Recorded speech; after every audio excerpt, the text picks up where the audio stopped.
My name's Anna, I work as an economist for a big firm in the city. Numbers have always been my thing, but personal equations? Those I figured out the hard way. Life was on a predictable track until Mom got sick. It was just her and me after Dad passed away when I was a teenager. She was more than just a mom, she was my rock. When she got diagnosed with a condition that needed full-time care, I did the only thing that made sense. I sold her cozy house and moved her into a top-notch nursing home.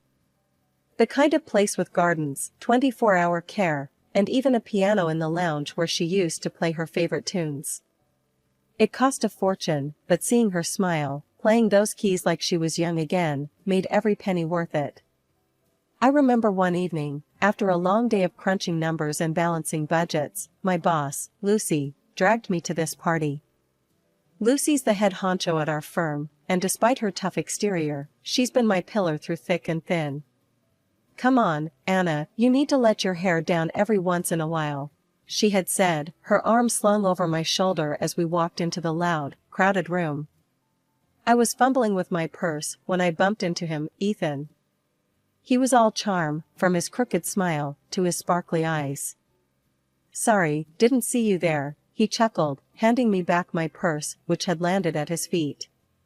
"It's all right, happens to the best of us," I replied, trying not to get lost in his deep blue eyes. As the evening rolled on, it turned out Ethan was the friend of a friend, and we got talking about everything from work to our favorite old movies. Turns out we both had a soft spot for old-school jazz and spaghetti westerns.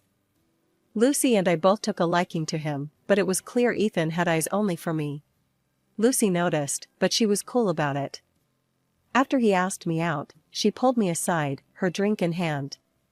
"He's cute, but if he messes with you, I'll kick his ass," she half-joked in her usual no-nonsense manner. Ethan and I started dating soon after. It was all dinners, long walks, and nights spent talking about everything under the stars. He was different, kind, attentive, and he made me laugh. God, did I laugh during those first few months. Lucy stayed my rock, supporting me through my mom's worsening health, and my whirlwind romance with Ethan. When Ethan proposed, it was Lucy who helped me pick the dress, set up the venue, and even calmed my nerves right before I walked down the aisle. Married life kicked off like a dream. We'd wake up late on weekends, brew strong coffee, and talk about our future. And like any newlywed couple, we had our hearts set on finding the perfect nest, our own little corner in this big, bustling city. We spent countless Sundays driving around, peering at for sale signs, and dragging ourselves through endless open houses. The thrill of the hunt was real, but so was the sticker shock. I still remember Ethan's face the first time we looked at a house within our budget. $300 grand for this? Are they out of their minds? He blurted out as we toured a particularly cramped two-bedroom that looked more like a rundown shack than a cozy love nest. Maybe we're rushing into this. We could save up a bit more, give it another year or two. His words made sense, and honestly, the pressure to find a house right away was eating at me too. "Yeah, maybe you're right. No need to rush. We've got plenty of time," I agreed, squeezing his hand. So, we put the house hunt on pause. It seemed like the sensible thing to do, and life went on. But things shifted when my mom passed. It was sudden, a call in the middle of the night that left me scrambling to get to her side, only to arrive too late. Losing her was like losing my anchor, and in the weeks that followed, I walked around in a daze.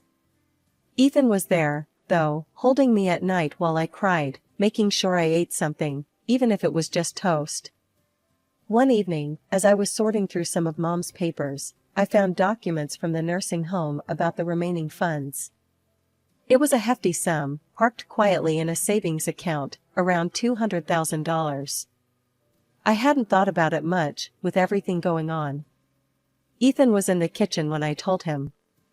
His reaction was, off. "Wow, that's a lot of money, babe. You know, that could buy us a house outright. No more mortgage worries," he said, a little too quickly, his eyes not quite meeting mine. I remember frowning, feeling a twinge in my gut. "Yeah, maybe," I muttered, folding up the paper. But let's think about it, okay? It's all pretty fresh. Sure, he replied, but there was a note in his voice that I couldn't place. Something that made me watch him a little more closely as he turned back to chopping vegetables, his knife tapping rhythmically against the cutting board.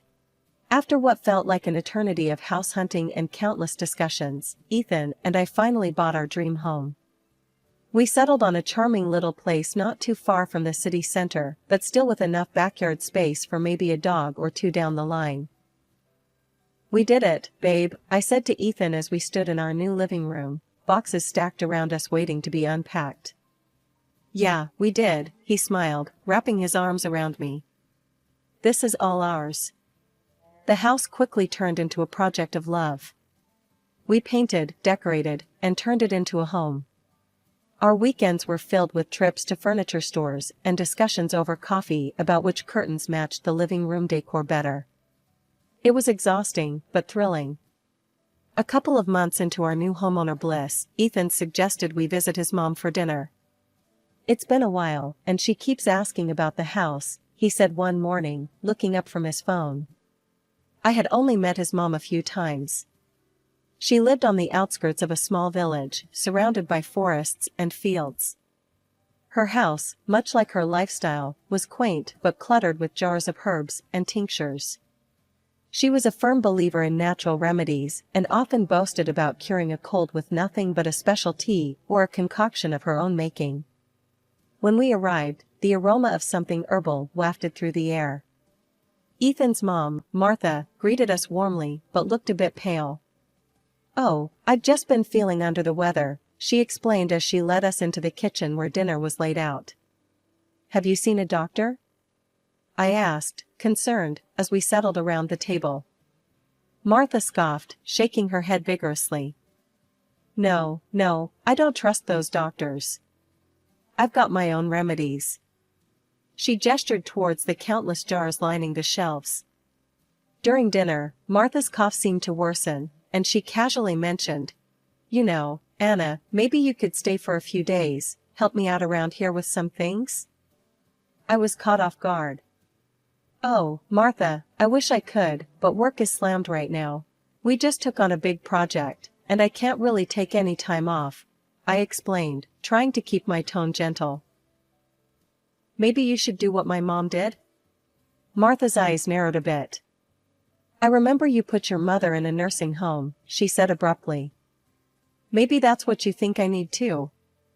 I felt a stab of pain at the mention of my mom. It was the best option for her, Martha. She needed professional care that I couldn't provide at home. Martha shook her head, dismissing my explanation. I would never let strangers take care of me. I'll stick to my herbs and tinctures, she declared, gesturing defiantly at her collection. The rest of the dinner passed in uncomfortable silence. Ethan didn't say much, and I felt the tension thickening. As we drove home, I tried to break the ice. Ethan, I didn't mean to upset your mom. It's just... He cut me off, his voice cold. Maybe you could have been a bit more understanding, Anna. She's old school, you know how she is. When Ethan and I walked through the door of our home that night, the silence was deafening. The drive had been icy cold, the kind of silence that weighs down every word before it can be spoken. We both knew something had shifted, and not for the better. As I hung up my coat, Ethan finally broke the silence. Anna, do you even love me? His voice was a mix of frustration and disbelief. I turned, startled by his question. What? Of course, I do. Why would you even ask that? He paced a bit before stopping in front of me, his eyes searching mine. Because you wouldn't stay to help my mom. If you loved me, you'd care about my family too. I was taken aback. Ethan, I do care. I've always supported your relationship with your mom. But I can't just drop everything, Anne. And what? Lie there? He snapped. That's exactly what I'm talking about. You're not willing to make sacrifices. His words hung in the air, and I could feel the tension spike. Then, he added something that rocked me to my core. Maybe I was wrong about us. If you can't support me with this, maybe we shouldn't be together. I was speechless, my mind racing. This was not the man I married. The man I loved was understanding, compassionate. Not this stranger making ultimatums. With nowhere else to turn, I called Lucy. Her phone rang a couple of times before she picked up. "Hey, Anna, everything okay?" I poured out everything, from the dinner with Martha to Ethan's harsh words and the looming threat of divorce. Lucy listened quietly, only interjecting to clarify a point or two. After I finished, she was silent for a moment. Then, "That's rough, Anna. But you know what? You did what you could. You can't just upend your life because Ethan or his mom expects you to. And threatening divorce? That's manipulative, Anna. You see that, right? Talk to him when things have cooled off." The next few weeks were tough. Ethan became more withdrawn, barely helping around the house, always buried in his phone or out for long walks alone. Whenever his mom called, he'd put her on speakerphone, ensuring I heard every complaint about her health and how she was sure she'd die without our help. Each call ended with a significant look in my direction, a silent accusation. "Anna, please, think about it. I'm not getting any better," Martha would plead, her voice loud and clear from the speaker. Ethan would glance over at me, his eyes hard. "You hear that, Anna? She needs us." But I couldn't bring myself to give in, not like this, not with guilt as the driving force. I knew I had to stand my ground, but with each passing day, the gap between Ethan and me widened, filled with unsaid words and unresolved tensions. 2 weeks later, Lucy and I were at our favorite cafe, a little spot we'd often escape to during work breaks.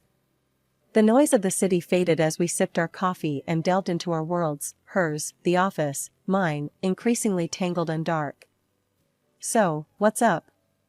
Lucy asked, her eyebrows knitting together as she noticed my distracted look. I stirred my coffee, the sugar dissolving like the last bits of my patience. "It's Ethan, and his mom. Things are getting weird, Lucy. More than just the usual family drama." Lucy leaned in, her interest piqued. "Weird how? What's he doing?"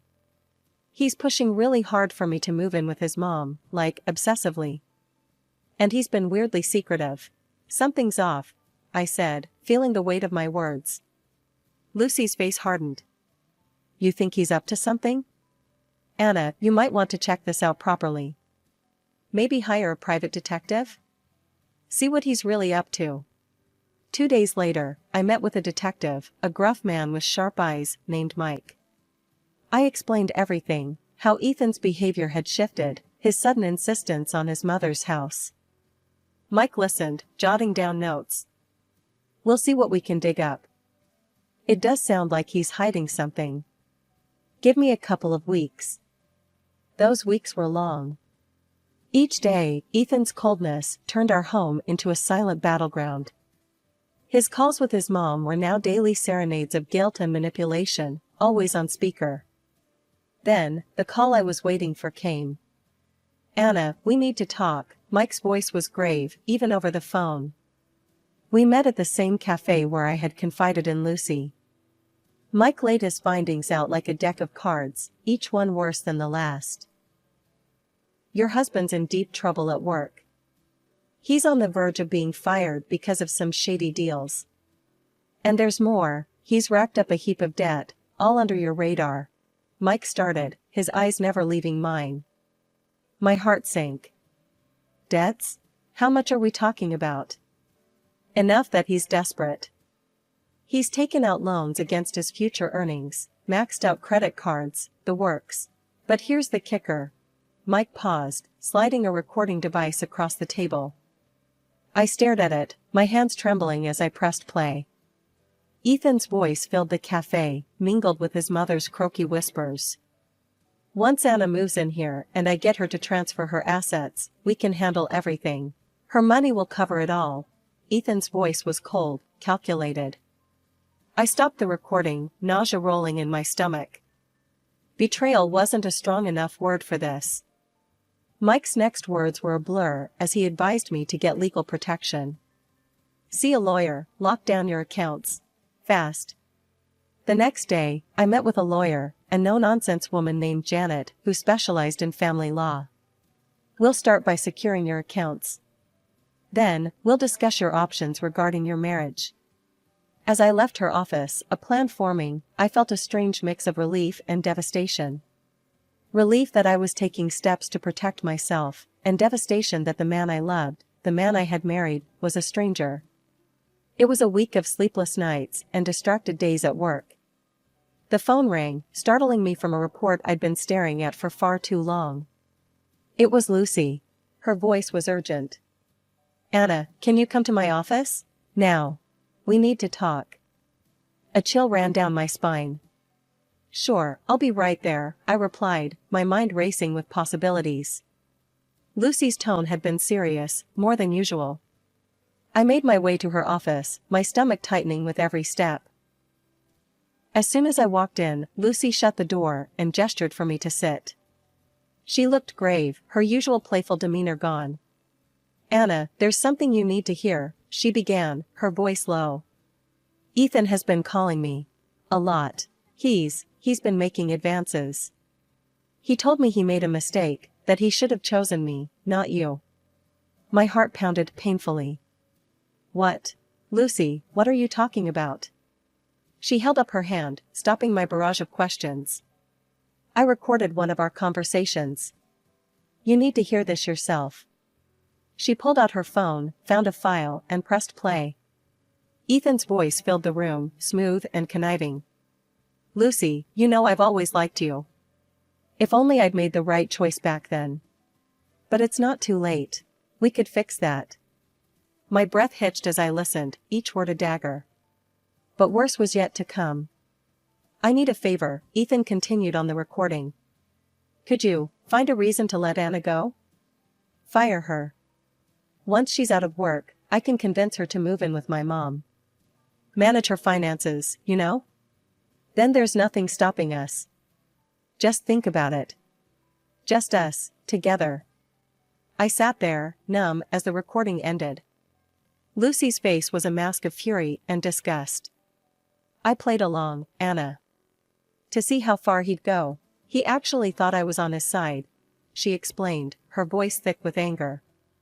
Why would he want me to move in with his mom so badly? I managed to ask, my voice barely a whisper. Lucy shrugged, her lips pressed into a thin line. "I don't know, Anna, but it's clear he's planning something sinister. You've got to be careful. Find out what he's really up to." I nodded, my mind a whirlwind of hurt and confusion. "I will. I just need to think about how to handle this." "Whatever you need, I'm here for you. We'll figure this out together," Lucy said, her hand reaching across the desk to squeeze mine. I left her office with a heavy heart. Ethan's betrayal was deeper and more twisted than I could have imagined. All this time, his plans, his deception, it was overwhelming. That evening, as I sat across from Ethan at dinner, watching him pretend like nothing was amiss, I felt like I was seeing him for the first time. After dinner, I retreated to our bedroom under the guise of needing an early night. Instead, I lay there, staring at the ceiling, plotting my next move. My thoughts kept circling back to one thing: why was it so important for Ethan to get me to his mother's house? What was the ultimate gain?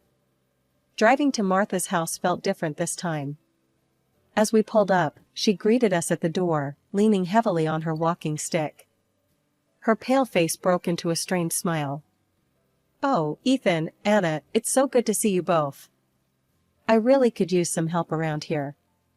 I barely manage to get around these days." Ethan shot me a look, his eyes pleading for me to say something supportive. I nodded slightly, swallowing my apprehension. "I'm sorry to hear that, Martha. It must be tough." As we settled into the uncomfortable familiarity of the living room, with its shelves of dusty books and jars of herbs, Martha's complaints grew more frequent. She lamented her inability to even venture into her beloved garden. "Maybe a short walk might help? If you're up for it, I could help you to the garden," I suggested, watching her closely. "Oh, that would be lovely, dear," Martha beamed. I just need to grab a sweater from the car. It's a bit chilly today, I said, excusing myself. Once outside, I quickly pulled out my phone, activated the dictaphone app, and slipped it into my pocket. My hands shook as I headed back, knowing that whatever was about to unfold would change everything. I helped Martha to her feet, and we slowly made our way to the garden. "I'll be right back, just going to the bathroom," I murmured to Ethan, detouring back inside. Instead of heading to the bathroom, I tucked myself away in a small alcove near the living room, out of sight but within earshot. Their voices were low but clear, and what I heard froze my blood. "Everything's almost ready, Mom. Just a bit longer and I'll bring Anna here for a visit," Ethan said, his tone disturbingly casual. Martha's response was a chilling giggle. "I prepared everything, dear. Those special herbs I told you about? They'll do the trick. No one will suspect a thing once she starts drinking them." Ethan laughed, a sound that twisted my stomach. "And then it's just us. We can finally use her money to clear my debts and more." Martha's voice was greedy as she replied, "Yes, yes, and you'll inherit everything after she's gone. Just make sure she stays here long enough." I waited, my heart pounding, until their voices faded, discussing mundane plans about the garden. Stepping quietly from my hiding spot, I rejoined them outside as if nothing had happened. "Shall we go back inside? It looks like it might rain," I said, my voice steady despite the turmoil inside. The ride home was a silent nightmare. As soon as we reached home, I mumbled an excuse about feeling unwell and needing to rest. Alone in the safety of our bedroom, I replayed the recording, each word confirming the horrifying truth. The next evening, I walked through the door of our house, my emotions a whirlwind of staged anger and hidden fear. Ethan was in the living room, idly flipping through a magazine. Slamming my bag onto the sofa, I let out a controlled breath to simulate distress. "Can you believe it, Ethan? Lucy just fired me. No warning, nothing, just out of the blue." Ethan's head snapped up, his eyes widening, not with concern, but an unmistakable glint of satisfaction. "Fired? Well, that's unexpected. But, Anna, maybe it's for the best. Now there's nothing keeping you here. You can move in with my mom. You know she needs you." The raw shock I feigned masked my boiling anger. "Move in with your mom? Are you serious? After everything, that's what you suggest?" I shot back, my voice rising in controlled indignation. Ethan stood, his expression hardening as he approached me. "Yes, I am serious. If you cared at all, you'd do this. And if you won't, maybe we shouldn't be together. Maybe a divorce will make you change your mind." His words were the cue I needed. With a grim smile, I pulled out the divorce papers from my bag, their crisp edges a symbol of my newfound resolve. "Funny you should mention that," I said, handing them to him. "I've been thinking the same thing." Ethan's face went white, but the next second, he came towards me with a menacing grimace on his face. Just then, the door swung open. Lucy and Janet, my lawyer, stepped in, their timing perfect. Ethan recoiled as if struck, the realization dawning on him that his game was up. Janet stepped forward, her presence commanding. "Ethan, you can make this easy. Sign the papers, give up claims on the house and your joint savings, walk away, and we won't press charges for what you and your mother planned. We have recordings as evidence." Ethan looked like a cornered rat, his eyes darting from my face to Lucy's and then back to the lawyer. "Recordings?" he stammered, his voice barely a croak. "What recordings?" "The recordings of your conversations with your mother, Martha Miller," the lawyer clarified, her voice devoid of emotion. "Conversations that clearly outline your plan to poison Mrs. Anna Miller and inherit her assets." A strangled gasp escaped Ethan's lips.